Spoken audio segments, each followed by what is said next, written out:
Hello guys, দেখো আজকে তোমাদের সাথে যে ভিডিওটা আমি শেয়ার করব সেটা ছিল কালী পূজার তৃতীয় দিন। তো তৃতীয় দিনের দিন কিন্তু আমি জিজু দিদিদের সবার সাথেই আমি কিন্তু ঠাকুর দেখতে গিয়েছিলাম। আর যেহেতু আমার বেবিটা অনেক ছোট, আর একটা দিদির অনেক ছোটই বেবি আছে, তো সেই কারণে কিন্তু আমরা অনেক তাড়াতাড়ি চলে গিয়েছিলাম ঠাকুর দেখতে সন্ধ্যা নাগাদ। তো 1 ঘন্টার মধ্যে রেডি হয়ে কিন্তু আমরা বেরিয়ে পড়েছিলাম 6:30 7টার মতো বাজে।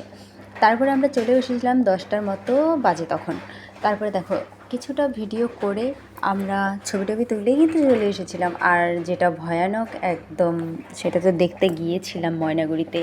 আর 3-4টে ঠাকুর দেখেই আমরা কিছু খাওয়া দাওয়া করেই কিন্তু বাড়ির দিকে রওনা হয়েছিলাম। তো দেখো, আর একটা কথা কি বলো তো, আমার ভিডিও করতে আগাগোড়া থেকেই ভালো লাগতো, তাই আমি একটু আর হ্যাঁ, তোমাদেরকে একটা কথা বলে রাখি, যারা তোমরা এরকমভাবে বলো যে এই তো মেয়েটা চলে এসেছে, এই মেয়েটার ভিডিও আমার দেখতে ইচ্ছে করে না, কিংবা টাকা ইনকামের জন্য ভিডিও করে বেড়ায়, পারবে না সেরকম এরকম, তাদের কথা আমার একদম পছন্দ হয় না। বাড়িতে কাজকর্ম করে না, শুধু ভিডিও করে, ঘুরে বেড়ায়, এরকমটা কিন্তু কিচ্ছু না। হ্যাঁ, আমি কিন্তু বাড়ির একটা বউ, যেহেতু আমার সমস্ত কাজ করতে লাগে, এবং কি আমার কিন্তু একটা ছোট্ট বেবিও আছে, তাকে সামলে আমি সমস্ত কাজকর্ম করেই কিন্তু আমি ভিডিও করি।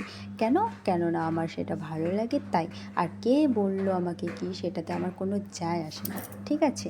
আর দেখো, সেই দিন রাত্রে আমরা টোটো নিয়ে বের হয়ে পড়েছিলাম। এখন আমরা বাড়ির জন্য রওনা হব।